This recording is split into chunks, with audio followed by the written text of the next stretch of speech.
Scientific Industries, Manufacturer of Laboratory Instrument, Valasaravakkam, Chennai. நலம் தரும் நல்லார் சித்த மருத்துவமனை, கிருஷ்ணகிரி, சென்னை.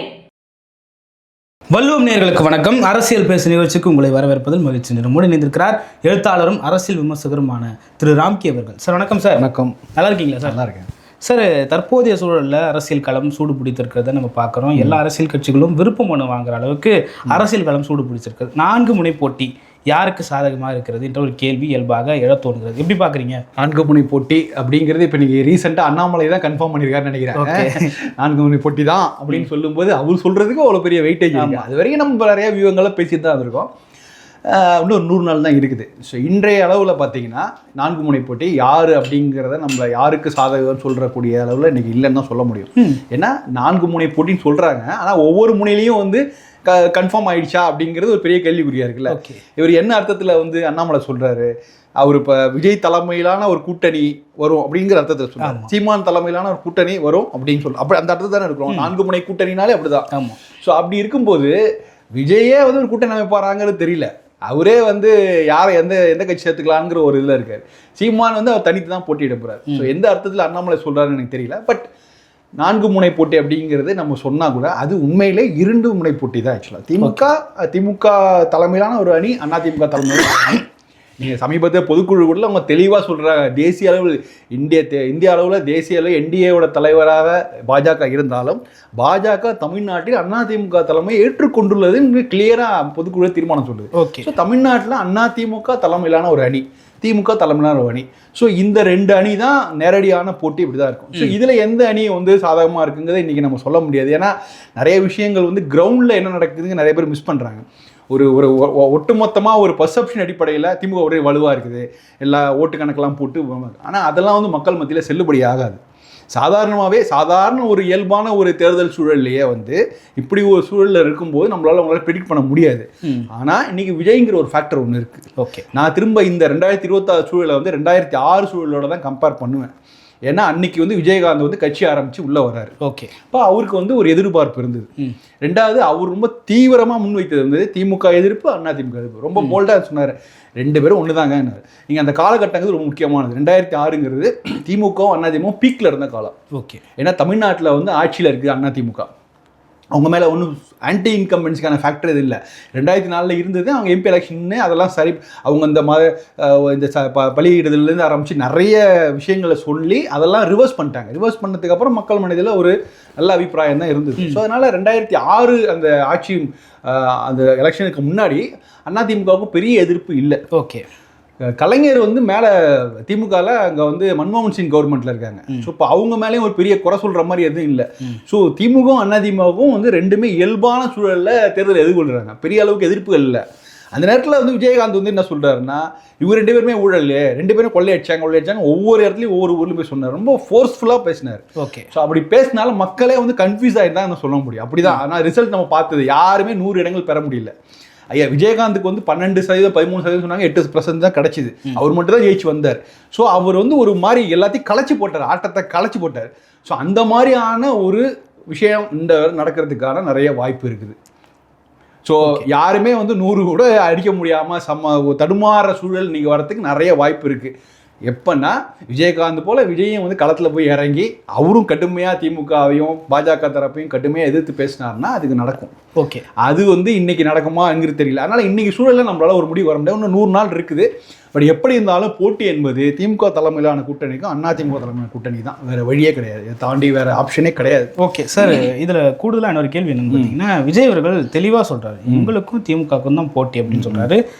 கிட்டத்தட்ட அதிமுக பைஹார்ட் பண்ணிட்டாங்க. அப்போது நீங்கள் பார்க்குறப்போ அங்கே கூட்டணி நாங்கள் 2 பேருக்கு தான் போட்டின்றாங்க, திமுகவும் அதுக்கேற்ற மாதிரியான ரியாக்ஷன்ஸை கொடுக்கறது நாங்கள் பார்த்துக்கிட்டு இருக்கோம். எப்படி பார்க்குறது இதை? இல்லை, இது வந்து திமுக ஃபஸ்ட்டு எப்படின்னா, விஜய் வராரு, விஜய் தலைமையில ஒரு கூட்டணினா அது ஒரு மக்கள் நல கூட்டணி 2.0 இருக்கும். ஓகே. அப்படிங்கிற எதிர்பார்ப்பு திமுகங்கிறது எல்லாருக்குமே இருந்தது. ஒரு வேளை ஒரு மக்கள் நல கூட்டணி மாரி வந்தாருன்னா நம்முடைய எதிர்ப்பு வாட்டுகள்லாம் ஸ்பிட் பண்ணிட்டாங்கன்னா நாமளே திரும்ப வந்துடலாம். எப்படி 2014 ஜெயலலிதா வந்தாரோ அது போல் வரலாம் அப்படிங்கிற மாதிரி அவங்களுக்கு ஒரு கணக்கு இருக்குது. அது சரியான கணக்கு தான். ஆக்சுவலாக அவர் எப்போ நடக்கணும்னா, நீங்கள் வந்து விஜய் வந்து ரொம்ப உறுதியாக இருக்கணும், நான் வந்து தனித்து தான் போட்டிடுவேன், எனக்கு திமுக எதிர்ப்பு அப்படிங்கிற உறுதியாக இருக்கணும். அது இன்னைக்கு இருக்காரு, நாளைக்கு இருப்பாரான்னு சொல்ல முடியாது. ஏன் அந்த மெல்ல மெல்ல நீங்கள் அவர் எப்படி ஆரம்பிச்சார் ஃபோர்ஸ்ஃபுல்லாக திமுக எதிர்ப்பு, பாஜக எதிர்ப்புனாரு. இன்னைக்கு பாஜக எதிர்ப்பு பற்றி பேசுறதே கிடையாது. அவர் பாஜக எதிர்ப்பு பற்றி பேசுறதே கிடையாது. பாண்டிச்சேரியில கூட ஒன்றிய அரசு வஞ்சிக்கிறது அது ரொம்ப ஒரு, அதாவது சாப்பாட்டுக்கு முன்னாடி ஒரு ரெஃப்ரெஷ் பண்ற மாதிரி சின்னதாக ஒரு விஷயத்த போட்டுட்டு, எனக்கு ஆரம்பத்துலேருந்தே டவுட் இருக்கு. என்னன்னா, விஜய் வந்து பாஜக எதிர்ப்பு பேசுறது எல்லாமே எதுக்குன்னா ஒரு டிஸ்க்ளைமர் மாரி, நான் வந்து என்னை வந்து பாஜக பி டீம் சொல்லிடாதீங்க அப்படிங்கிறதுக்காக நான் பாஜக எதிர்ப்பை தொட்டு காமிச்சிட்டு அப்புறமா திமுக எதிர்ப்பு வர்றாரு. அவருடைய மெயின் கோர்ஸ் அப்படிங்கிறது திமுக எதிர்ப்பு தான். ஆக்சுவலாக பாஜக இதுக்காக நான் பாஜக பி டீம்லாம் சொல்ல வரல. பட் அவர் தற்காத்து கொள்வதற்காக என்னை யாரும் பாஜக பி டீம் சொல்லக்கூடாது, என்னை எல்லாரும் நியூட்ரல் நினைக்கணும், நான் ஒரு மாற்று சக்தின்னு நினைக்கிறோம் அப்படிங்கிறதுக்காக அவர் எடுத்துக்கிட்ட ஒரு ஸ்ட்ராட்டஜி தான் வந்து பாஜக எதிர்ப்புங்கிறது. நீங்கள் என்ன கடுமையாக சொல்லியிருக்காரு, நீங்கள் மற்ற கட்சிகள் பேசாத என்ன பாஜக எதிர்ப்பு அவர் சொல்லியிருக்காரு. சும்மா அந்த பாசிசமா பாயாசமா, இது சும்மா ஒரு மக்கள் மத்தியில் ஒரு சும்மா ஒரு இன்ட்ரெஸ்டிங்கான ஒரு விவாதத்துக்கு தான் பண்ணியிருக்காரு. வழியா ஒரு கடுமையாக என்னைக்காவது பாஜக அரசை திமுக எதிர்ப்பு, அண்ணா திமுக கூட சில பேர் நிறைய பாஜக எதிரான கருத்துக்கெல்லாம் சொன்னாங்க. இன்னைக்கு கூட்டணியில் இருக்குன்னா சொல்லலை, பட் அவங்க சொன்னாங்க. அதெல்லாம் சொல்லாத தாண்டி இவர் ஒன்றும் பெருசாக ஒன்றும் பாஜக எதிர்ப்பு சொன்னதே தெரியல. ஸோ அதனால வந்து இன்னைக்கு இந்த ஸ்டேஜ்லேயே வந்து மக்கள் வந்து இவர் ரொம்ப திமுக எதிர்ப்பு தீவிரமாக இருக்கார், ஆனால் பாஜக எதிர்ப்பில் அந்த அளவுக்கு இல்லை அப்படிங்கிற ஒரு மக்கள் மனதில் ஒரு இந்த கருத்து பதிவு வந்திருக்கு. ஸோ அப்படி இருக்கும்போது அவரால் வந்து கம்ப்ளீட்டாக ஒரு மக்கள் நல கூட்டணி மாதிரி ஒரு மிடில் பிளேயராக நின்று இந்த ஓட்டை அந்த ஓட்டையும் கலைச்சி போட முடியுமாங்கிற ஒரு டவுட் இருக்குது. ஓகே, விஜயகாந்த் மாதிரி பண்ண முடியாதுன்னு சொல்ல வரீங்க? பண்ண முடியாது. அது நான் என்ன சொல்கிறேன், இன்னைய லெவலில் ஒருவேளை விஜயகாந்த் போல அவர் களத்தில் இறங்கிட்டான்னு வச்சுக்கலாம், களத்தில் இறங்கி சகட்டு மணிக்கு போய் திமுக ஸ்டாலினும் ஒன்று தான், எடப்பாடியும் ஒன்று தான், பாஜக எல்லாம் ஒன்று தான், இவங்க எல்லாம் உங்களை வந்து உங்களுக்கு வந்து உங்களை ஏமாத்துறாங்க அப்படிலாம் சொன்னார்னா அது களத்தில் எடுப்படும். மக்கள் மனதில் அப்படி ஒரு எண்ணம் இருக்குது. ஸோ அதை கலைச்சி போட்டு அதை அவரை வந்து மக்களை வந்து ட்ரிகர் பண்ணுற மாதிரி பேசினார்னா விஜயகாந்த் 2006 ரோலில் ப்ளே பண்ண மாதிரி இன்றைக்கி விஜயாவில் பண்ண முடியும். ஆனால் அப்படி பண்ணுவாரா அப்படிங்கிறது இன்றைக்கி டவுட்டு. ஓகே சார், நீங்கள் சொன்ன மாதிரி ரெண்டு பேருமே ஒன்று தான் சொல்லி கிட்டத்தட்ட 10 வருஷமாக ஒருத்தர் அரசியல் செஞ்சுட்டு இருக்காரு. ஆனால் பெருசாக என்னமோ 8% வாக்கு எடுத்திருக்காரு, அங்கீகரிக்கப்பட்ட கட்சியாக மாறி இருக்காரு. எப்படி பார்க்கலாம்? இப்போ யாரை சொல்கிறீங்க? சீமான் சொல்கிறீங்களா? ஓகே இல்லை, ஆக்சுவலாக சீமானுக்கு வந்து அவருடைய கிராஜுவலான வளர்ச்சி, நான் என்ன சொல்கிறேன், அவர் 15% போனால் கூட பெரிய அளவு தாக்கம் ஏற்படுத்த முடியாது. ஆனால் ஒரு நம்பிக்கை இருக்குல்ல, அதாவது ஒரு தமிழ் தேசிய அப்படிங்கிற விஷயத்த அவர் முன்வைத்து வர்றாரு. ஸோ ஆனால் இந்த எலெக்ஷனில் அவருக்கு ஒரு பெரிய செட்பேக் இருக்க தான் செய்யும். ஏன்னா அவருடைய கணிசமான வாக்காளர் யாருன்னா 30 வயது குறைந்த அவருடைய பேச்சை ரசிக்கக்கூடியவர்கள் தான்.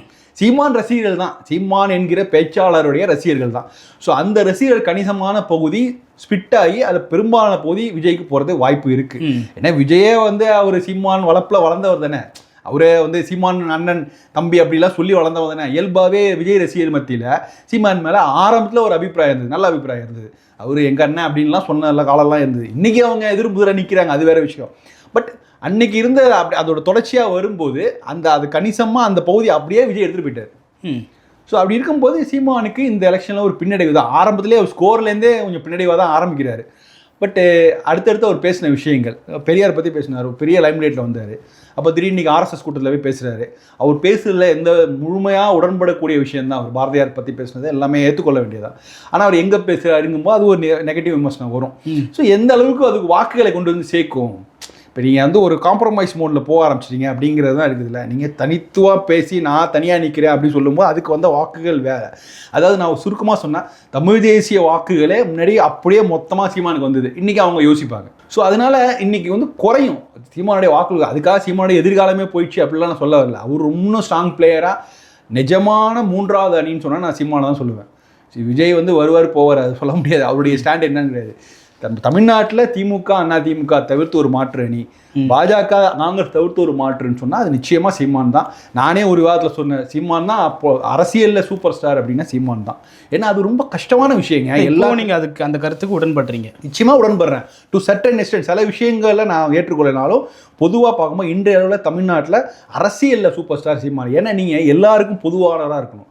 நீங்கள் எந்த அளவுக்கு திமுகவை எதிர்க்கலாம் அதே அளவுக்கு திமுக அண்ணா திமுக இருவரும் திராவிட கட்சிகளை எதிர்க்கிறதே பெரிய விஷயங்க. 2 பேரும் அது அன்னைக்கு விஜயகாந்த் செஞ்சார்ல அந்த வேலையை, அதே மாதிரி ஒரு வேலையை நீங்க ஒருத்தர் வந்து செய்கிறதே பெரிய விஷயம். அப்படி பண்ணிட்டு கூடவே டெல்லி எதிர்ப்பு, காங்கிரஸும் பாஜகவும் சரிதமமாக எதிர்க்கிறார். ஸோ இந்த 4 பெரும் பார்ட்டிஸ், 2 பேரும் திராவிட கட்சிகள், 2 பேரும் தேசிய கட்சிகள், இவர்களிருந்து விலகி நின்று ஒரு மையப்புள்ள நின்று ஒரு அரசியல் பேசுகிறதே பெரிய விஷயம். அது எந்த அளவுக்கு வந்து அவருக்கு பலன் கிடைக்குமாங்க வேறு விஷயம். ஆனால் இந்த மாதிரி ஒரு அரசியல் தொடர்ந்து பேசுகிறாருல்ல, திடீர்னு ஒரு நாள் அதிமுக பற்றி நீங்கள் பேசவே இல்லைன்னா அதிமுக பற்றி ஒரு கிரிட்டிசைஸ் பண்ணார். ஸோ நான் பண்ண மாட்டேன் பேச மாட்டேன் அப்படின்லாம் இல்லை. அவர் இன்றைய அளவுக்கு இன்னைய வரைக்கும் ரெலவெண்ட்டாக அவர் சொன்ன கருத்தில் இருக்கார்.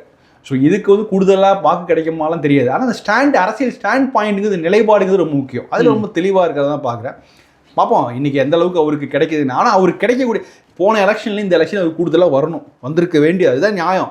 ஆனால் அதில் கணிசமான பகுதியை விஜய் பிரிச்சுட்டு போகிறதுனால அவரால் ஒரு பெரிய அளவுக்கு ப்ளே பண்ண முடியாதுன்னு நினைக்கிறேன். ஓகே சார், விஜய் வருவார் போவாருன்னு சொல்லிட்டு நீங்கள் சொன்னீங்க. ஏன் சார் அவ்வளோ குறைச்ச மதிப்பு? நீங்கள் பார்க்குறீங்க, நீங்கள் பனையூரில் தான் இருந்தார் முதல்ல. ஓகே, அப்போ எல்லாம் என்ன சொன்னாங்க, என்னங்க வெளில வாங்க, வீட்டை விட்டு வெளில வாங்கன்னாங்க. அவர் எப்போ சொன்னார், அவர் வான்மெண்ட் தான் இருந்தார். பாருங்க, நான் வந்தேன்னா பெரிய பிரச்சனையாகும், கூட்டம் பயங்கரமாக வரும், அதனால சமாளிக்க முடியாது அப்படிலாம் சொன்னார். ஓகே, அது நிறைய பேர் கேட்கல. வந்தார், கூட்டத்தை காமிச்சார். அது கூட்டத்தை காமிக்கிறது தானே வெளில வந்தார். ரோட் ஷோ மாதிரி நடந்த ரோட் ஷோவுக்கும் அனுமதி கிடைக்கலனாலும் நான் சுற்றுப்பயணங்கிற பேரில் வேணுனே எல்லாரையும் தரத்தி எல்லா ரசிகர்களும் அங்கே வாங்கன்னு சொல்லி வண்டியை மெதுவாக ஓட்டி, இதை விட விஜய் வாகனத்தை விட மெதுவாக ஊர்ந்து செல்லக்கூடிய வாகனத்தை தமிழ்நாடு நான் பார்த்ததே கிடையாது. கேட்டால் அது ரசிகர்கள் இது பண்ணாங்க, நகரம் மக்கள் நெருக்கடி, ரசிகர் நெருக்கடியில் ஊர்ந்து வந்தாரெலாம் சொல்லுவார். பட் அது திட்டமிட்ட விஷயம். ஆக்சுவலாக எனக்கு இவ்வளோ மாசு இருக்குது, எவ்வளோ க்ரௌட் இருக்குது, இப்போயாவது ஒத்துக்குங்க, நான் வெளில வந்தால் தாங்காது அப்படிங்கிறத ப்ரூவ் பண்ணுறதுக்காக சொன்ன விஷயங்கள். ஓகே, இப்போ அது ஒரு இதில் மோசமான விளைவுகளை ஏற்படுத்துனது கரூரில். இப்போ திரும்ப அதை சொல்லுவார்ல, அப்படி தானே சொல்லுவார். அவருடைய அந்த தவறை ஏற்றுக்கொள்ளக்கூடிய அந்த கொஞ்சம் வருத்தப்படுகிற நேரத்தில் கூட அவர் இல்லையே. ஏங்க, ஒரு 41 பேர் ஒரு அரசியல் கூட்டத்தில் செத்து போயிருக்காங்க.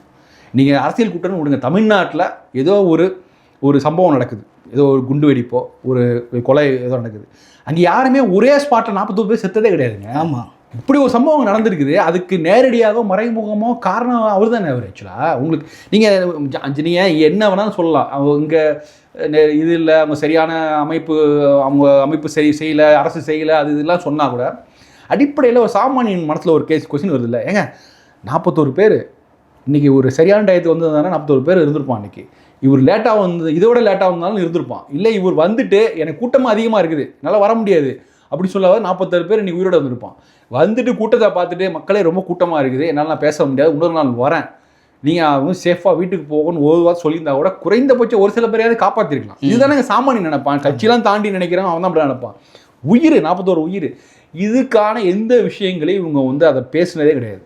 அதுக்கான ஒரு வருத்தமோ ஒரு எந்த விதமான குற்ற உணர்ச்சியில் தான் நான் பார்க்குறேன். அவர் பேக் ஹேண்டில் அவர் கூப்பிட்டு ஏதோ செஞ்சார், அதெல்லாம் வேறு விஷயம். ஆனால் நான் ஒரு சாமானியனாக நின்று பார்க்குறேன். ஒரு அப்பீலே ஆகலை, ஒன்றும் பெரிய இல்லை. இவருக்கு அந்த விஷயத்தை அந்த ஒரு டேமேஜ் கண்ட்ரோலுக்கு சில விஷயங்கள் பண்ணாது, பெரிய அளவில் எடுபடவே இல்லையா. ஸோ அப்படி இருக்கும்போது அவர் எந்த அளவுக்கு மக்களோட கனெக்ட் ஆவார்னு நம்ம சொல்ல முடியும். இன்றைக்கும் ஒரு ப்ரெஸ்ஸை பார்க்கலன்னு நான் ஒரு குறையாக சொல்லலை. உங்களுக்கு சாதகமான ஆட்களை கூட்டு வச்சு கூட நீங்கள் பேசிக்கலாம். ஓகே, இல்லை அவர் ஒன்றுமே இல்லை. அவர் அவருடைய மாவட்ட செயலாளரோட உரையாடுறத வீடியோவாக எடுத்து போடுங்க. அட்லீஸ்ட் சரிங்க, மாவட்ட செயலரோட பேசலைங்க, புஷியானந்து ஆதவ அர்ஜுனா கூட சேர்ந்து உட்காந்து பேசுகிற மாதிரி ஒரு ஃபோட்டோ வந்துருக்குதா? எல்லாரும் சேர்ந்து உட்காந்து ஃபோட்டோவே வரல. ஸோ இவருடைய இன்ட்ராக்ஷன் எப்படி இருக்குது, அவருடைய சக தலைவர்களை எப்படி மதிக்கிறார், எப்படி அவங்களுடைய கருத்தை எப்படி உள்வாங்கிக்கிறார், அதுக்கு எப்படி ரியாக்ட் பண்ணுறார், இது போன்ற விஷயம் கூட வெளில வரல. அவரை தனியாக ஒரு பெரிய அப்படி வச்சுட்டு அவர் கீழே இவ்வளோ பேர் அணிவித்து நிற்கிறாங்க. ஆதவ அர்ஜுனா, புஷி ஆனந்த், ஜான் ஆரோக்கியசாமி, செங்கோட்டையெல்லாம் தனித்தனி தீவாக இருக்காங்க. இவங்களுக்கும் அவருக்கும் என்ன கனெக்ஷனுங்கிறத என்ன மாதிரி சாதாரண ஆளாக புரிஞ்சிக்கவே இல்லை. இப்படி நாங்கள் 90s காட்சி அரசியல்னு வார்த்தை சொல்லுவோம். இதெல்லாம் ஒரு மாதிரி ஆடம்பர அரசியல். அங்கே தமிழ்நாட்டில் காட்சி அரசு அறிமுகப்படுத்தினே ஜெயலலிதா தான். ஒரு கட் அவுட்லாம் வச்சு ஒரு பிரம்மாண்டத்தை கலப்பினது. நீங்கள் அதெல்லாம் பண்ணலாம், ஆனால் ஜனங்க கிட்ட போய் ரீச் ஆகல, கனெக்ட் ஆகலையா. ஒரு ஸ்டார் நடிகர் அவரால் ஈஸியாக போய் ஜனங்களை போய் பார்க்கலாம், எடுக்கலாம். பட்டு அவரால் ஒன்றும் பண்ண முடியலையா. அவர் தன்னே ஐசோலேட் பண்ணிட்டு உட்காந்துருக்காரு. ஸோ அதை உடச்சிட்டு வருவார். அந்த 100 நாள் தான் இருக்குது எலெக்ஷனுக்கு. இதை உடச்சிட்டு வருவார்னா எதிர்பார்க்கவே இல்லை. நான் எடப்பாடி அவர்கள் சொன்ன முக்கியமான விஷயம் பொதுக்குழுவில் பேசுனது என்னென்னா, நான் சுற்றுப்பயணத்தை முன்னாடியே ஆரம்பிச்சிட்டேன், இனிமேல் வேறு யாரும் சுற்றுப்பயணம் போக முடியாதுங்கிற அது கரெக்டாக தான் சொல்லியிருக்காரு அவர். திமுகவே சுற்றுப்பயணம் போவாங்களா? திமுக தலைவர்களே தமிழ்நாட்டில் 234 தொகுதிக்கும் சுற்றுப்பயணம் போயிட்டு வர முடியுமாங்கிறது எனக்கு ஒன்றும் டவுட்டாக இருக்குது. திமுகவே முடியாத விஷயத்தை தாவைக்க எப்படி பண்ணோம்? இனிமேல் இவங்க தனித்தனியாக வேணால் போகலாம். அது நான் போய் ஒரு 10 தொகுதி பார்க்கலாம். செங்கோட்டையன் ஒரு 10 தொகுதி போய் பார்க்கலாம், புஷி ஆனந்த் ஒரு 10 தொகுதி பார்க்கலாம். ஆனால் விஜயால் இந்த அளவுக்கு போய் சுற்றுப்பயணம் செய்ய முடியுமா, அது ஒரு பெரிய சந்தேகம் சார். ஆனால் ஒரு பெரிய கிரேஸ் இருக்குது சார். விஜய் வராரோ இல்லையோ வாக்கு போகிறதுக்கு ஒரு தொகுதி நிச்சயமாக இருக்குது, கணிசமான வாக்காளர்கள் இருக்காங்க. அப்போ அது அவர் போதுமானதுன்னு நினைக்கிறாரு? இல்லை, அவர் அப்படி தான் நினைக்கிறாரு. அது போதுமானதுன்னு தாண்டி இதை தாண்டி தன்னுடைய ரசிகர்களுக்கு வாக்கு இருக்கு. அதனாலே சொல்ல குறைந்தபட்சம் விஜய் வந்து 8% வாங்குவார், இதில் எந்த டவுட்டும் இல்லை. ஸோ மேக்ஸிமம் போனால் 12% வர்றதுக்கு வாய்ப்பு. இப்படி தான் வந்து 2006 விஜயகாந்த் மேலே சொன்னாங்க. அன்றைக்கி விஜயகாந்தோட தாண்டி ஒரு ஸ்டார் வேல்யூ வந்து கண்டிப்பாக விஜய்க்கு இருக்குது. நான் வந்து 8% சொல்கிறேன். ஆனால் இதெல்லாமே முழுக்க விஜய் ரசிகர்களுடைய வாக்கு. நீங்கள் என்ன ஒரு கணக்கு போட்டாங்கன்னா, விஜய் ரசிகர் அவன் ஓட்டை அவன் போட்டுருவான், அவன் போய் அவன் ஃபேமிலி இருக்கவனே கன்வின்ஸ் பண்ணுவான், ஃப்ரெண்ட்ஸை கன்வின்ஸ் பண்ணுவான். அப்படி பண்ணுறதுனால ஒவ்வொரு ரசிகர்களும் ஒரு 4 ஓட்டை கொண்டு வருவாங்க. அப்படி கணக்கு பண்ணி பாருங்கள், அது 20 தாண்டி போகலாம் ஒரு கணக்கு இருக்குது. இதெல்லாம் எப்படின்னா கரூருக்கு முந்தைய சுச்சுவேஷனில் அன்றைக்கி ஒரு பிம்பம் விஜய்கிட்ட எப்படி இதுன்னா ஒரு மாற்று சக்தி. ஏங்க இத்தனை நாளாக அவருக்கு ஓட்டு போட்டோம், திமுக போட்டோம், அண்ணா திமுக போட்டோம், இவங்கெல்லாம் ஓட்டு போட்டோம், அவருக்கு மாற்றி ஒரு ஓட்டு போட்டு பார்ப்போமே அப்படிங்கிற ஒரு மைண்ட் செட்டில் மக்கள் அப்படியே ரெடியாக வந்த நேரத்தில் கரூர் வந்து ஒரு பெரிய பிக் ட்ராப், அவருக்கு ஒரு பெரிய பின்னடைவு. ஏன்னா அன்றைக்கி அவங்க வந்து அவர் இன்றைக்கும் வந்து விஜய் கூட இருக்கவங்க விஜய் ரசிகர்கள் தான். ஒரு மாற்று சக்தியாக உருவான்னு சொன்னாலும் அவங்க எல்லாமே அவங்க மனசை மாற்றிக்கிட்டாங்க. ஏன்னா ஒரு சம்பவம் நடந்திருக்குது, உடனே வந்துட்டாரு, சரி ரைட்டு, திரும்ப அதுக்கப்புறம் நடந்து 1 மாதத்தில் போய் விசிட் பண்ணி ஏதாவது பண்ணிக்கலாம். மெரினால முகமுடி போட்டு போனார், தூத்துக்குடியில் போனார், அது வேற முகத்தை கட்டிட்டு போய் திரும்ப கரூர் போகிறதுல அவருக்கு என்ன பிரச்சனை? யாருமே வரவேணாங்க. நீ இப்போ வந்து அவர் அரசியல் கட்சி தலைவராக இல்லை. இன்னைக்கு அரசியல் நான் சொல்கிறேன், அரசியல் கட்சி தந்தாலும் நீங்கள் தனி மனுஷன் தானே. நைட்டில் நீங்கள் போய் ஒரு திடீர்னு போய் வண்டி எடுத்துகிட்டு போயிட்டு அங்கே அந்த ஸ்பாட்டுக்கு போய் விசிட் பண்ணிவிட்டு சும்மா ஒரு அந்த ஸ்பாட் விசிட் பண்ணாலே மக்கள் மத்தியில் ஒரு பெரிய அனுதாபம் கிடைக்கும் உங்களுக்கு. பரவாயில்ல, விஜய் ரொம்ப வருத்தப்படுறாரு, அவர் இன்னும் மனசில் ஒரு குற்ற உணர்ச்சியாக இருக்கார் அப்படின்னு மக்கள் நினைப்பாங்களா? அது உங்களுக்கு சாதகமாக தானே வரும். ஆனால் என்ன பிரச்சனைனா, இவர் தான் குற்ற உணர்ச்சியோடு இருக்கேங்கிறத அது அந்த மாதிரியான இம்ப்ரெஷனை விடக்கூடாதுன்னு கவனமாக இருக்கார். என் மேலே தப்பே இல்லைங்கிறார் அவர். அதுதாங்க சிக்கலே. ஆக்சுவலாக அவர் நிஜமாகவே அவருக்கு வந்து அதை ஃபீல் பண்ணார்னா நேராக அங்கே போய் அந்த மாதிரி வேலைகளை செய்திருப்பார். ஓகே, யாருமே அந்த அந்த அந்த உறவினர்கள் கூட இல்லாமல் நான் கரூரில் வசிக்கிற மற்றவங்கலாம் கூட அந்த இடத்துல போய் பூ போட்டாலும் நம்ம பார்த்துருக்கோம். ஆமாம், அந்த ஏரியா ஃபுல்லாக பூவாக இருக்குன்னா பிபிசியில் ஒரு பெரிய ரிப்போர்ட்டே எடுத்து போட்டாங்க. ஸோ அப்படி இருக்கும்போது நீங்கள் சம்மந்தப்பட்ட உங்களுக்கு ஏதோ ஒரு விதத்தில் சம்மந்தம் இருக்குங்க, நீங்கள் தட்டி கழிக்கவே முடியாது. ஸோ அப்படி இருக்கும்போது நீங்கள் வந்து அதை செய்திருந்தால் மக்கள் மத்தியில் ஒரு இது இருந்திருக்கும். நான் என்ன சொல்கிறேன், இன்றைக்கி உங்கள் விஜய் ரசிகர்கள் உங்கள்கிட்ட தான் இருக்காங்க, இல்லை சந்தேகமே இல்லை. ஆனால் அதை தாண்டி உங்களுக்கு மற்றவர்களுடைய சப்போர்ட் வேணும். அது இது வரைக்கும் இல்லையே அவங்ககிட்ட. ஓகே சார், இன்னைக்கு வரைக்கும் விஜய் வந்து இன்னைக்கு நீங்கள் சொல்கிற மாதிரி ஒரு 8 to 12 அப்படி இருக்குன்னு சொல்கிறீங்க. ஆனால் விஜய் நான் ஆட்சியை பிடிக்க போகிறேன்னு சொல்கிறார். விஜயனோட எய்ம் இதே சுச்சுவேஷன் போனால் என்னவா இருக்கும்னு நினைக்கிறீங்க சார்? இதே சுச்சுவேஷன் போனால் அவர் எப்படி இருந்தாலும் ஒரு கால் எடுத்து தான் அவனை ஏதாவது ஒரு கூட்டணிக்கு சப்போர்ட்டிவாக நேரடியாகவோ மறைமுகமாகவோ ஏதோ ஒரு கூட்டணியை ஆதரிக்கிறதாக வேண்டும். ஆதரிச்சா 2026 ஆமாம் 2026 சொல்கிறாங்க. இன்னும் 100 நாளில் அவர் ஒரு முடிவு எடுத்தாகணும். நீங்கள் திமுக தலைமையிலான கூட்டணியோ அதிமுக தலைமையிலான கூட்டணியோ இல்லை அட்லீஸ்ட் குறைந்தபட்சம் சீமானையாவது எதிர்த்தால்தான் உங்களுக்கான அரசியல் வளர்ச்சி அடுத்த கட்டம் இருக்குது. நான் யாரையும் எதிர்க்க மாட்டேன், எனக்கு வர்ற ஓட்டு வரும் அப்படின்னு சொன்னால் எப்படி வரும்? 8% 10% வரும். அதை வச்சு நீங்கள் வந்து ஒரு ஸ்பாய்லராக தான் இருக்க முடியும். இது சீமானை எதிர்க்க வேண்டிய அவசியம் என்ன? எதிர்க்கல, ஆதரிக்க சொல்கிறேன் நான். ஓகே, ஒரு ஸ்டேஜில் இதுக்கும் வாய்ப்பு இருக்குல்ல. நீங்கள் கடைசி நிமிஷத்தில் எனக்கு திமுக பிடிக்கல, திமுக எதிர்ப்பு, இந்த ஆட்சி போகணும், எனக்கு அதே சமயத்தில் பாஜக இடம்பெறுற கூட்டணியில் அதிமுக இருக்குது, அவங்க மேலே எனக்கு நம்பிக்கை இல்லை, எனக்கு வேறு ஆப்ஷன் கிடையாது, நான் தனியாக நின்னா தேவையில்லாத குழப்பம் வரும், என்னுடைய ரசிகர்கள் ஓட்டை போட்டு 10% வாங்கி ஸ்பாய்லராக இருக்க விரும்பலை. ஓகே, அப்படி இருப்பாருன்னு நினைக்கிறீங்களா? குறைந்தபட்சம் அப்படி இருக்கிறதுக்கு வாய்ப்பு இருக்குது. அவர் அதை எடுப்பாராங்கிற எனக்கு தெரியல, அது எந்த அளவுக்கு.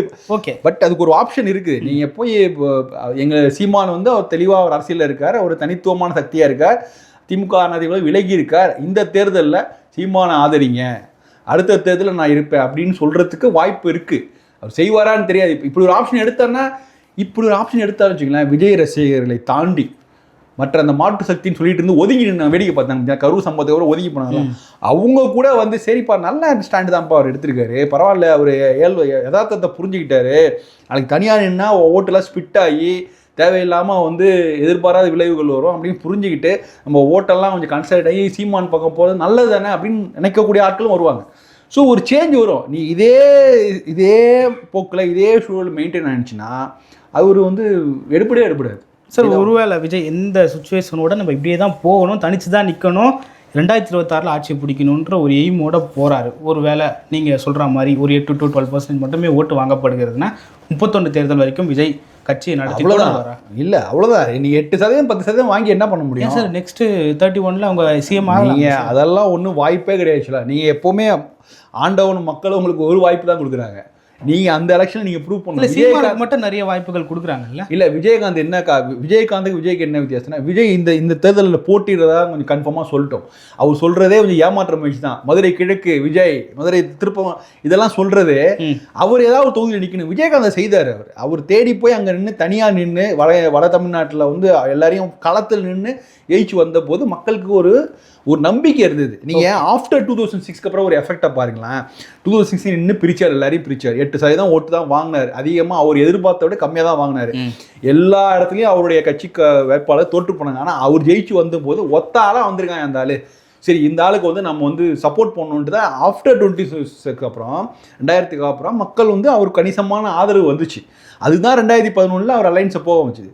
ஸோ இன்றைக்கி அந்த மாதிரியான சுச்சுவேஷனில் அவர் தயாராக, விஜய் தனியாக நான் போட்டி நிற்கிறேன், என்ன நடந்தாலும் சரி, எனக்கு எவ்வளோ ஓட்டு இருந்தாலும் சரி, யார் ஜெயிச்சாலும் நான் போய் அசம்பிளியில் போயிட்டு நான் போய் எதிர்த்து கேள்வி கேட்பேன்னு சொல்கிறது தயாரானா, எங்கள் பனையூரில் உட்காந்துட்டே உங்களால் அரசியல் பண்ண முடியல. நீங்கள் சட்டமன்றத்தில் போய் என்னத்தை பண்ணுவீங்க? ஒருவேளை ஜெயிச்சா போவாருங்களா சட்டமன்றம்? ஜெயிச்சு போனால் கூட அசம்பிளியில் வந்து என்ன பேசுவாருங்க. விஜயகாந்த் லெவலுக்கு விஜயால் வர முடியாதுங்க, நிச்சயமாக வர முடியாது. விஜயகாந்துக்கு ஒரு பேஷன் இருந்துங்க. ஏன் ஒரு மனுஷன் காலத்தில் போய் மக்களாக வேர்வையெல்லாம் தொடச்சி போட்டு அவர் பக்கத்தில் இருக்கிற அவருடைய ரசிகர்களே கண்ட்ரோல் பண்ணாருங்க. நான் பார்த்துருக்கேன் நிறையா விஜயகாந்த் ரசிகர்கள் யாராவது ஸ்டேஜில் ஏறி கொஞ்சம் எமோஷனலாகி மேலே ஏறானா அடிச்சிடுவார். பார்க்க மாட்டார். நாளைக்கு அவன் வருத்தப்பட்டு போயிடுவானே, நாளைக்கு நம்மளை திட்டுவானே அப்படின்லாம் அவர் பார்க்க மாட்டார். நீ பண்ணது தப்பு, கீழே போய் சத்தங்க தான் போடாது. நிறைய கிளிப்பிங் சேர்த்து பாருங்கள் விஜயகாந்த் மீட்டிங்லாம். அவர் கண்ட்ரோலாக வச்சுருந்தார் க்ரௌடை. உங்களால் கண்ட்ரோலே வச்சுக்க முடியல. உங்கள் ரசிகரை கண்ட்ரோல் பண்ணுறதுக்கு ஒரு 10 பேரை பொலிட்டிக்கல் அனலிஸ்ட்டாக போட்டுருக்கீங்க. அவங்க வேலையை என்னென்னா ரசிகர்களை வந்து ஒரு மொபைலைஸ் பண்ணுறதும் அவங்கள கண்ட்ரோல் பண்ணுறதே பெரிய வேலையாக இருக்குது. இட்டுன்னு வர்றதான் பெரிய வச்சுன்னு அவரே சொல்கிறார் புஷி ஆனந்த். அது தெரியுது அவங்களுக்கு. இதெல்லாம் சர்வசாதாரணமாக பண்ணாருங்க விஜயகாந்த். அது ஒரு பெரிய விஷயமே இல்லை. என் ரசிகர் அப்படி தான் இருப்பான், நான் தான் அவனை அடிக்கணும். ஒரு வாரம் சொல்லுங்கள் விஜய் என் ரசிகர் கட்டுப்பாடாக இருக்கணும், இல்லைனா நான் வந்து இருப்பேன். ஒரு இமேஜ் வருதா பார்த்தீங்களா? எதுவுமே வாய் தரக்கலன்னா எப்படி முடியும்? நீங்கள் அரசியல் கட்சியே ஆரம்பிச்சிட்டீங்க. நீங்கள் நான் என்ன சொல்கிறேன், இன்றைக்கும் விஜய் ரசிகர் மன்றமே அமைப்பே இல்லை. ஆக்சுவலாக அது நீங்கள் ரசிகர் மன்றமாகவே அது இன்னும் அமையலை. அப்படிங்கும்போது நீங்கள் கட்சியே ஆரம்பிச்சிட்டீங்க. ரொம்ப ஆபத்தான காலகட்டம் தான் ஆக்சுவலாக அது. அவர் எல்லாம் மீறி தான் அவருடைய இது போகுது. அவர் கண்ட்ரோலில் இல்லை அந்த அமைப்பு. நீங்கள் கட்சின்னு வேணால் பேர் சொல்லிங்க, நான் அதை ரசிகர் மன்றம் கூட இல்லைன்னு சொல்லுவேன். ஆனால் ஏதோ ஒரு அமைப்பில் இவ்வளோ பேர் உட்காந்துருக்காங்க, அந்த அமைப்பே அவர் கண்ட்ரோலில் இல்லை. ஓகே சார், டிவிகேவுக்கு அப்போது ஒன் டைம் வேவ் தான் இருக்கும்னு நீங்கள் சொல்ல வரீங்களா சார்? அப்படி டிவிகேக்கு வந்துங்க ஆக்சுவலாக இங்கே வந்து அவங்க தரப்புல சொல்கிறது என்னன்னா 2026 இல்லைனாலும் நாங்கள் 31ல் எங்கள் தளபதி சிஎம் ஆவார் அப்படின்னு சொல்கிறாங்க. ஆனால் நீங்கள் இதுக்கப்புறமா இல்லை, அவங்களுடைய ஆசைக்கு என்ன ஆதாரம்? நீங்கள் பார்த்துக்க 2026 நான் சொல்கிறேன், 2026 நாங்கள் வந்து இது பண்ணால் 2031 வருவோம்னு சொன்னால் எந்த அளவுக்கு விஜய் சீரியஸாக இருக்காங்கிறத பொறுத்தா இருக்குது. இவங்க முன்வைக்கிறது எல்லாமே திரும்ப சொல்ல காட்சி அரசியல் தான். ஒரு பக்கம் உங்களுக்கு ஒன்று ஆசை இருக்குது, பவன் கல்யாண் மாரி வரணும் அப்படின்ட்டு. பவன் கல்யாண் மாதிரி நீங்கள் வரணுன்னா அவர் அங்கே சந்திரபாபு நாயுடு கூடயும் பாஜக கூடயும் கைகோத்துறதுக்கு தயாராக இருந்தார். அவர் சந்திரபாபு நாயுடு ஜெயிலில் இருந்தபோது இவர் தான் நேராக போய் பார்த்து நான் உங்கள் கூட நிற்பேன் அப்படின்னு சொல்லி கூப்பிட்டு வந்தார். அப்போ அவருக்கு எத்தனையோ தோல்விகள் பார்த்தவ தான் பவன் கல்யாண். ஆனால் அவர் எடுத்த அந்த டிசிஷனு, நான் வந்து என்ன நடந்தாலும் சரி நான் 2 பேரும் இணைக்கிற இடத்துல நான் இருப்பேன்னு சொல்லிட்டு ஒரு மூவர் கூட்டணியாக தான் அன்றைக்கி எலெக்ஷனை எதிர்கொண்டாங்க. அதில் கிடைத்த பரிசு தான் அவருக்கு துணை முதல்வர் பதவி. ஸோ அந்த மாதிரியான ரோலை வந்து விஜய் நிச்சயமாக பண்ணியிருந்துருக்கலாம். உங்களுக்கு அதுதான் கூறிங்கன்னா அதை பண்ணிக்கலாம். அதுதான் அவருடைய இதுக்கு சரியான இடம் வச்சுக்கலாம். அதையும் விட்டார், நான் யார் கூடயும் பேச போகல அப்படிங்கிறது. அப்படிங்கும்போது அப்போ அவர் என்ன சொல்கிறார், அப்போ விஜயகாந்த் ரோலை ப்ளே பண்ணுறாரா அப்படின்னா, விஜயகாந்த்னா நீ களத்தில் போய் நிற்கணும், நான் இந்த தொகுதியில் போட்டின்னு இன்றைக்கே அறிவிக்கிட்டோம். அதெல்லாம் செய்கிறதுக்கு எனக்கு தெரிஞ்சு விஜய் வந்து அரசியலில் தேர்தல் நிற்க மாட்டார்னு எனக்கு தோணுது. அதை நின்று டெஸ்ட் பண்ணால் தாங்க 2031 வரைக்கும் போகும். இல்லைன்னா இதோடையே அவருடைய அரசியல் வாழ்க்கை முடிஞ்சுன்னு தான் நினைக்கிறேன். இந்த கட்சியோட அரசியல் வாழ்க்கை முடிஞ்சிடணும். அதுக்கப்புறம் நீங்கள் கட்சியை நீங்கள் கன்டினியூ பண்ணலாம். அப்படியே கமால் கன்டினியூ பண்ணார்ல, அது மாதிரி ஒரு சின்ன அமைப்பாக வச்சுட்டு போகலாம். அது ஒன்றும் பெரிய இது கிடையாது. பட் அந்த எஃபெக்ட் இருக்குல்ல, அந்த எனர்ஜி ஜனங்க வந்து உங்கள்கிட்ட எதிர்பார்க்கும் போது நீங்கள் அதை ஸ்கோர் பண்ணணும். இப்படி இல்லைன்னா நீங்கள் ஏதோ ஒரு பேருக்கு தான் நீங்கள் அதுக்கப்புறம் கட்சி நடத்திட்டு இருக்க முடியும். Okay sir. திமுக அதிமுக வந்து ஒரு சபார்டினேட் ஃபோர்ஸாக இல்லாமல் ஒரு மெயின் ஃபோர்ஸாக தமிழ்நாட்டில் இருக்காங்க. அவங்களுக்கு மாற்று அரசியல்னு சொல்லி வரக்கூடிய நாம் தமிழராக இருக்கட்டும், இப்போ டிவிகேவாக இருக்கட்டும், இப்போ 2 பேர் தான் வந்து அந்த மாற்று அரசியலோட அந்த கேண்டிடேட்டில் இருக்காங்க. இந்த 2 பேரில் ரியல் சேஞ்ச், உண்மையான மாற்று யாராக இருக்காங்க அப்படின்ற ஒரு கேள்வி இருக்குது. இல்லை, நிஜமான மாற்று யாரும் இன்றைக்கி மாற்றுன்னு சொன்னால் நீங்கள் வந்து அதுக்கு அது ஒரு சாத்தியக்கூறு உள்ள மாற்றாக இருக்கணும். இவர் கொள்கை ரீதியான மாற்றாக சொல்கிறார். அந்த கொள்கை ரீதியை தாண்டி அரசியல் ரீதியாக ஒரு மாற்றம் சொல்லாரு. இருபெரும் திராவிட கட்சிகள், இருபெரும் தேசிய கட்சிகளுக்கும் ஒரு மாற்று, அதுதான் அடிப்படை. ஆனால் அந்த மாற்று சக்தியாக வருவேன் அப்படிங்கிறது அதுக்கான சாத்தியம் இன்னும் வரல இன்னும். ஸோ அதை இன்னும் சீமான் போன்றவர்கள் அந்த ப்ராக்டிக்கல் டிஃபிகல்ட்டிஸை புரிஞ்சுக்கணும். ஓகே, நீங்கள் தமிழ்நாடு 234 தொகுதியை நான் ஃபீல் பண்ண வேண்டாம், அது சரியான ஸ்ட்ராட்டஜியாக இருக்காது. ஓகே, 10 தொகுதியை எடுத்துங்க, 10 தொகுதி எடுத்துங்க, உங்களுக்கு எங்கெல்லாம் செல்வாக்கு இருக்கோ அந்த 10 தொகுதி எடுத்துங்க. 10 தொகுதியை மட்டும் நாங்கள் ஃபோக்கஸ் பண்ணுறோம், எங்களுக்கு இது வாய்ப்பு கொடுங்க. 10ங்கிறது அடுத்து 20 ஆகும், 30 ஆகும், இல்லை 10ங்கிறது 50 ஆகும், அப்படியே போகணும். அப்படி சொன்னால் அது கரெக்டு. நீங்கள் தேர்தலை சீரியஸாக பார்க்கணுன்னா இப்படி ஒரு அப்ரோச் எடுத்தால் தான் ஒன்று. நான் எல்லா இடத்துலையும் ஃபீல்டு நிறுத்துவேன், நீங்கள் ஓட்டு போட்டால் போடுங்க, நாங்கள் டெபாசிட் வாங்குறதுக்கு உங்களுக்கு டவுட்டு தான், எனக்கே டவுட்டாக தான் இருக்குது. பட் நான் என்னுடைய எஃபர்ட்டை போடுவேன்னா உங்களுடைய எஃபர்ட்டை அந்த அளவுக்கு இவ்வளோ பெரிய இடத்துல போடக்கூடாது. உங்கள் எஃபர்ட்டை 10 இடத்துல போடுங்க போதும், அது பெரிய மாற்றத்தை தான். இப்படி தாங்க பாஜக இப்படி தாங்க வளர்ந்தது. அவங்க எல்லா இடத்துலையும் ஃபீல்லாம் பண்ணல. அவங்க பல பேரோட அலைன்ஸ் போட்டாங்க. இன்றைக்கி காங்கிரஸை விட அதிகமான கட்சிகளோட கூட்டணி சேர்ந்தது பாஜக தான். அப்படி கூட்டணி சேர்ந்து அப்படியே அவங்கள ஸ்ட்ரென்தன் பண்ணிகிட்டே வந்தாங்க. அதனால தான் அவங்க இன்றைக்கி ரொம்ப நம்பர் 1 கட்சியாக இந்திய அளவில் இருக்காங்க. ஸோ அந்த மாதிரி நீங்கள் அரசியல் தேர்தலில் ரொம்ப சீரியஸாக பார்க்கணுன்னா அப்படி ஒரு ஸ்ட்ராட்டஜி சீமான் எடுத்துருக்கணும். அவர் அதுக்கு தயாராக இல்லை. நாங்கள் எல்லா இடத்துலையும் இருப்போம்னா எல்லா இடத்துலையும் எல்லாருமே இல்லை. திமுக கூட தமிழ்நாட்டில் எல்லா இடங்களும் இல்லை. தென் தமிழ்நாட்டில் எம்பி எலெக்ஷன்லேயே எத்தனை பேர் நிறுத்தினாங்க? 3 தொகுதியில் தான் திமுக கேண்டிடேட் நிறுத்தினாங்க. ஸோ அவங்களுக்கே தெரியும். ஆனால் இதில் ஒரு விஷயம் என்னென்னா சார், எல்லா தொகுதிகளிலுமே கணிசமானதாக கிராஜுவலான வாக்குகள், எல்லாத்துலையும் ஒரே மாதிரியான வாக்குகளை நாம் தமிழர் பெற்றிருக்காங்கன்றது பெற்றிருக்கு. அப்போ நீங்கள் உங்களுடைய கோல் என்னங்கிறதா பார்க்கணும். எனக்கு நீ ஜெயிக்கிறது தான் கோல் அப்படின்னு சொன்னால் அது நிச்சயமாக வாய்ப்பு இல்லை. 2026 இல்லை, 2046 வாய்ப்பு கிடையாது. ஸோ எனக்கு எல்லா இடத்துலையும் ஆள் இருக்குது அப்படின்னு சொன்னால் அப்போ நீங்கள் you are not fit for சட்டமன்ற எலெக்ஷனுக்கு. நீங்கள் சட்டமன்றங்கிறது உங்களுக்கு இது கிடையாது. நீங்கள் உள்ளாட்சியை குறி வச்சுக்கிங்க. உள்ளாட்சி நான் சொல்கிறேன், நாம் தமிழர் ஒவ்வொரு வாழ்லையும் தேவைப்படுறார். ஸோ அப்படிங்கும்போது நீங்கள் உள்ளாட்சி தேர்தலில் நீங்கள் போட்டிடுங்க, சில இடங்களில் ஜெயிக்கலாம். ஜெயிச்சு அதை மட்டும் ஃபோக்கஸ் பண்ண நாங்கள் ஓப்பனாகவே டிக்ளேர் பண்ண நாம் தமிழர் இயக்கம் என்பது கொள்கை ரீதியான இயக்கம். எங்களுக்கு நாங்கள் மாற்று சக்தி, எங்களுக்கு திராவிட கட்சியிடம் தேசிய கட்சியிடம் பிடிக்கல.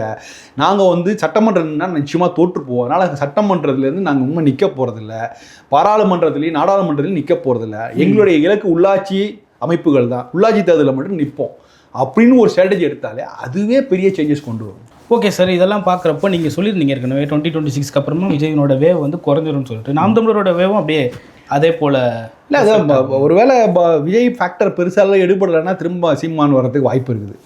அது திமுக அதிமுக போன்ற கட்சிகளை பொறுத்து இருக்குது, அவங்க எந்த அளவுக்கு எதிர்கொள்கிறாங்கன்னு. இப்போ உதயநிதி ஏன் பேச மாட்டார், விஜய் கடந்து போகிறார், இளைஞரணி மாநாடு நடத்துகிறாங்க.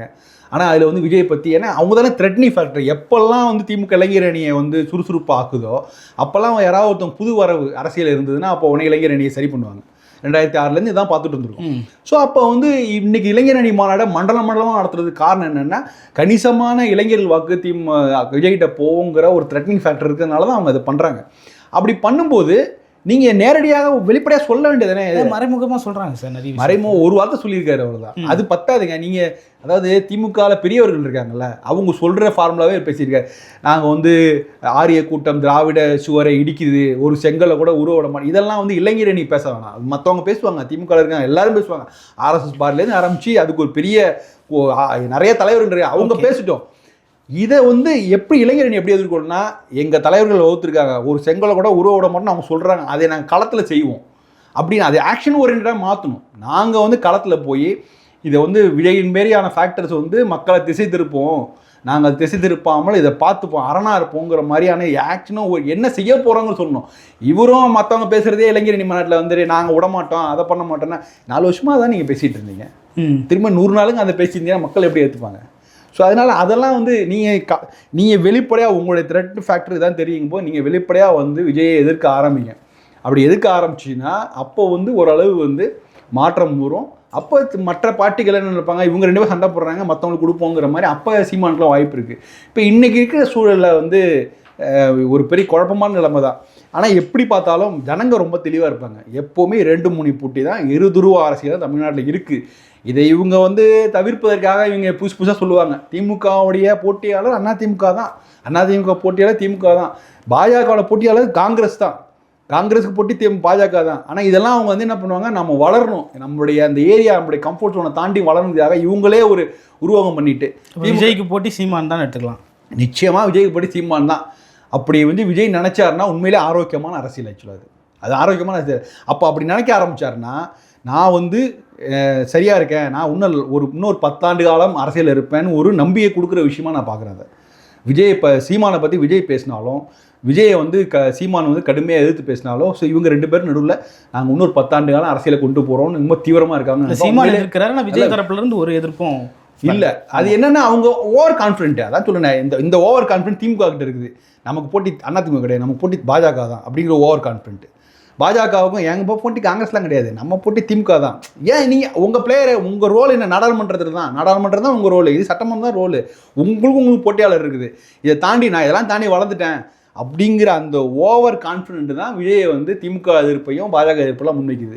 இல்லைன்னா அவருடைய கிரவுண்டு வந்து இதுதான். நீங்கள் சீமானை எதிர்த்து பண்ணால் நீங்கள் அரசியலை தாக்கு பிடிக்கணும்னா நீங்கள் சீமானை பற்றி பேசலாம், இது பண்ணலாம். ஆனால் அவர் அதை கடந்து போகிறாரு. நம்ம அது போனால் நம்ம அடுத்த நம்ம ரேஞ்சு வேறு. அவர் பேசுகிற துணியெல்லாம் அதான், நான் நம்ம ரேஞ்சு வேறு அப்படின்னு சொல்கிறது.